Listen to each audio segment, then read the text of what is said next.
Bonjour et bienvenue sur la chaîne Le Culte du Dé. Alors une fois de plus, comme la vidéo précédente, je vais vous présenter aujourd'hui un paquet mythe pour le jeu Horreur à Arkham, le jeu de cartes, toujours dans la campagne de l'héritage de Dunwich. Donc là on arrive à l'avant-dernier pack qui se nomme Là où le destin attend. Donc, vous voyez avec cette très belle illustration où le monde est déchiré entre deux dimensions. Je suis très content de ce pack, notamment au niveau des illustrations des lieux. Et puis on verra ensuite, je vous détaillerai les cartes. Je vais vous parler tout de suite un petit peu de la mise en place. Donc vous voyez, la mise en place de départ est très très simple, puisque sans vous raconter toute l'histoire et vous gâcher un peu le plaisir de la découverte, vous êtes toujours à Dunwich. Et par une nuit sombre, vous entendez des incantations qui viennent du haut d'une colline, du pic de la Sentinelle. Donc on voit ici l'illustration, et vous allez devoir, avec vos amis investigateurs, arriver au sommet de cette colline. Donc on voit sur les cartes actes, vous avez ici une illustration où vous avez le pauvre petit investigateur qui commence son ascension, et puis vous devez arriver tout en haut, puisque visiblement nous avons un groupe de cultistes qui lance un rituel, peut-être invoquer les anciens, on ne sait pas trop encore, hein, le mystère se dévoilera à la fin du scénario. Et en tout cas, vous, votre mission, c'est d'arriver tout en haut. Donc au début, vous n'avez que ces trois cartes de lieu, qui sont le pied de la colline, le chemin ascendant et le pic de la Sentinelle. Vous, votre but, c'est d'arriver tout en haut. Et au fur et à mesure du scénario, vous allez avoir des lieux qui vont se révéler. Donc on a des cartes comme ça, chemin altéré ou chemin divergent. Et évidemment, une fois qu'ils sont révélés, vous avez des espaces différents. Toutes les cartes sont différentes derrière. Donc on a soit des choses très morbides, ou alors carrément fantastiques. On est tout à fait là dans l'univers de Lovecraft. Donc vous en avez une par exemple, un chemin altéré, c'est l'illustration que vous avez ici. Donc on voit que le monde là bascule vraiment dans la folie et dans la fusion avec une autre dimension. On arrive vraiment à fond dans le culte et l'imaginaire de Lovecraft. On a également un petit paquet de menaces dédiées à ce scénario-là, qui vont être mélangées avec d'autres menaces qu'on connaît déjà. Je vous montre juste une illustration que je trouve assez réussie. Vous voyez, donc là on est vraiment dans un univers et dans une thématique de folie, de matière qui se mélange. Et notre mission, ça va être de remettre tout ça d'aplomb, et en tout cas de combattre visiblement des cultistes, ou même quelque chose de pire, arriver au sommet de cette montagne, de cette colline. J'ai regardé un petit peu certaines cartes, et je peux vous dire que ça ne va pas être une mince affaire. Ça m'a l'air très très violent, mais normalement, arrivé là, les investigateurs sont bien armés. Bon, ils peuvent être aussi blessés et à moitié fous. Je vais vous montrer maintenant les cartes de deck que nous avons dans ce paquet. Alors, en carte neutre, une carte pour bien commencer, c'est la tenue élégante. Donc ça, on peut la mettre dès le début. Avec un homme qui a quand même un visage un peu étrange. Diminuer de 2 la difficulté des tests de compétences que vous effectuez lors des actions discussion. Il y a certaines actions où on peut, plutôt que combattre, discuter, par exemple dans le scénario où on cherche des cultistes dans la boîte de base.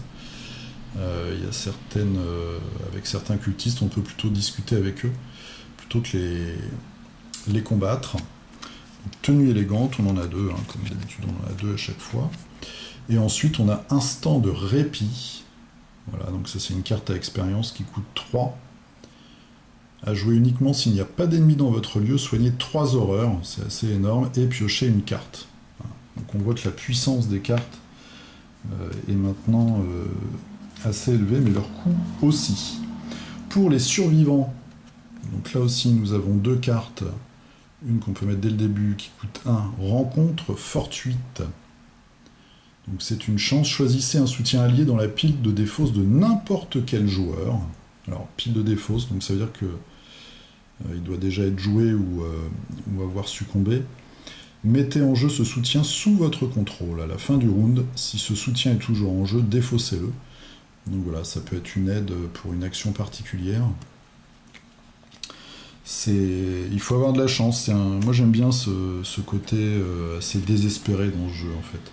Coup de chance à coup de 2, avec un bel icône point d'interrogation, à attribuer uniquement lors d'un test de compétences que vous effectuez. Après avoir révélé les pions KO pour ce test, vous avez le droit de bannir coup de chance.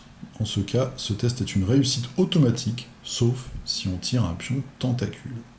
Ouais, ça coûte 2, ça permet de réussir presque à coup sûr une action. Pour les lanceurs de sorts, nous avons le rituel de la pleine lune, donc, qui coûte 0.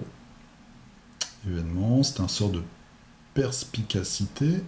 Retirez toutes les fatalités sur une carte que vous contrôlez.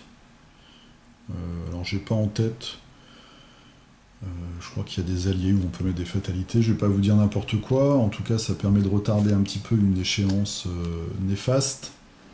Sans peur, donc carte à expérience, là c'est un sort amélioré. Si ce test de compétence est réussi, soignez une horreur, 2 horreurs si vous avez fait une réussite avec 2 ou plus de différence par rapport à l'objectif, et on a 2 de volonté. Voilà, tout seul. On a une capuche, ça fait un peu bizarre, hein, ça fait un petit peu cultiste, en toge. Un nouvel objet, le joyau d'Auréolus. Donc, objet à expérience avec une espèce de monstre à l'intérieur du joyau, un fœtus, c'est assez étrange. C'est un soutien, ça coûte 3 d'expérience, un point d'interrogation. C'est un objet relique. Voilà, hop.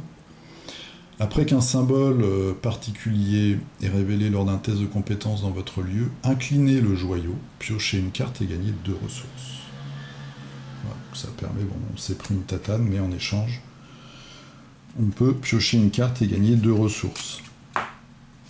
Pour les truands, un nouvel allié, coûte 4, on peut le mettre dès le début dans sa main, c'est Joey le rat vigile. Veille sur le numéro 1, donc vous allez voir c'est une espèce de garde du corps on va dire. Dépensez une ressource, choisissez un soutien objet dans votre main et jouez-le. C'est plutôt moi je sais pas trop, un mec qui s'occupe des objets, prêteur sur gage, il a 3 et 2, ça c'est pas mal pour prendre des coups à notre place.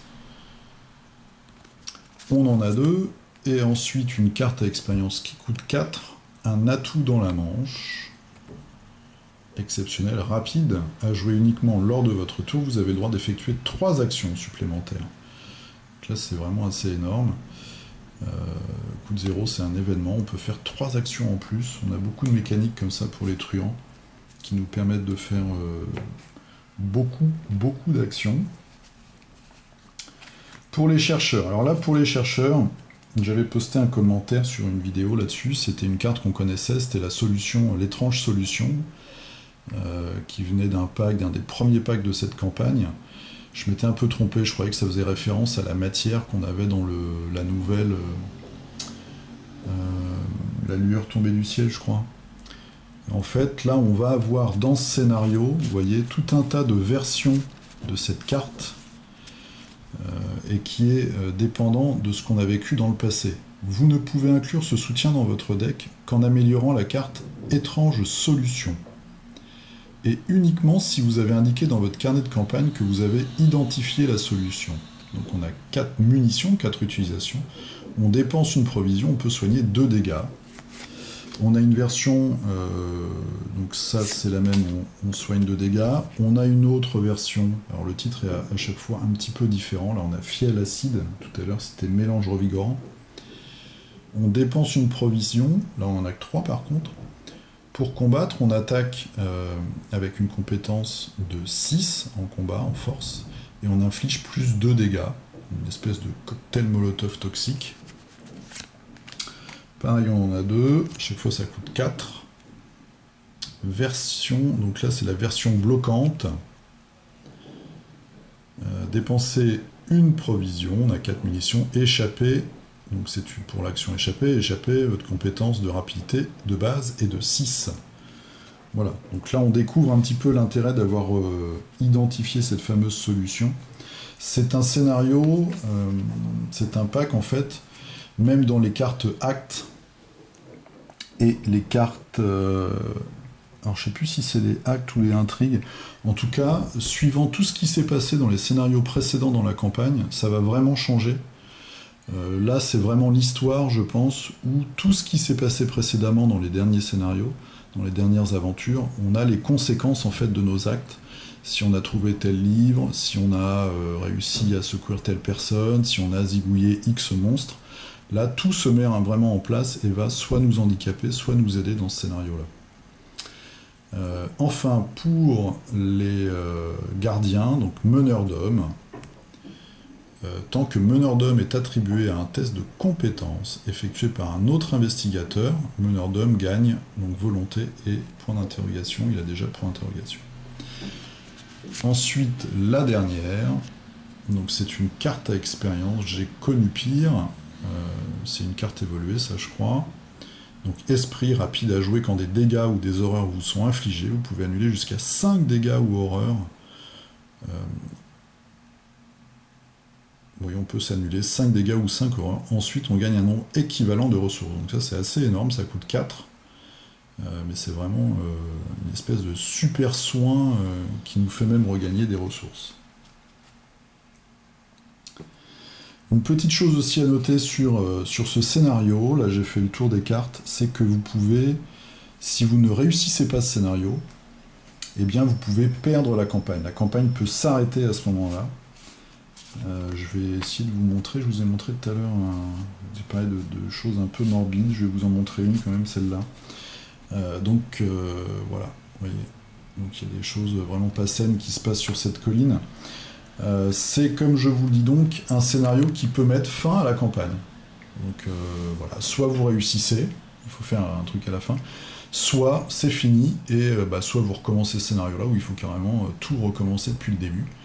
L'héritage de Dunwich peut s'arrêter là, et pour avoir l'aventure d'après, donc perdu dans le temps et l'espace, il va falloir réussir à monter cette fameuse colline, et puis à résoudre ce qui se passe tout en haut, ou en tout cas faire les bons choix. Voilà, c'était une vidéo rapide de présentation de ce paquet mythe, là où le destin attend. Et on attend nous, le prochain, le dernier de Dunwich. Après ce sera Carcosa, ou Carcosa. On verra bien comment ça va se présenter. J'ai vu une interview d'un des développeurs du jeu, d'un des designers. J'en ai peut-être parlé aussi la dernière fois. En tout cas, ils essayent vraiment d'avoir des mécaniques différentes.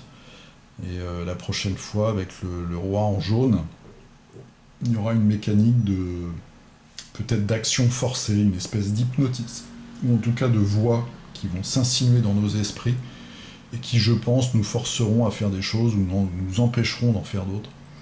En tout cas, tout ça risque d'être fort intéressant, fort difficile, et puis c'est un jeu que j'aime beaucoup, même s'il est quand même très très onéreux. En tout cas, c'est vraiment un bon jeu, comme souvent, très souvent, chez FFG. Voilà, je vous dis à la prochaine pour une autre vidéo. Portez-vous bien, hydratez-vous bien, il fait vraiment très chaud. Et puis, jouez bien. A plus, salut!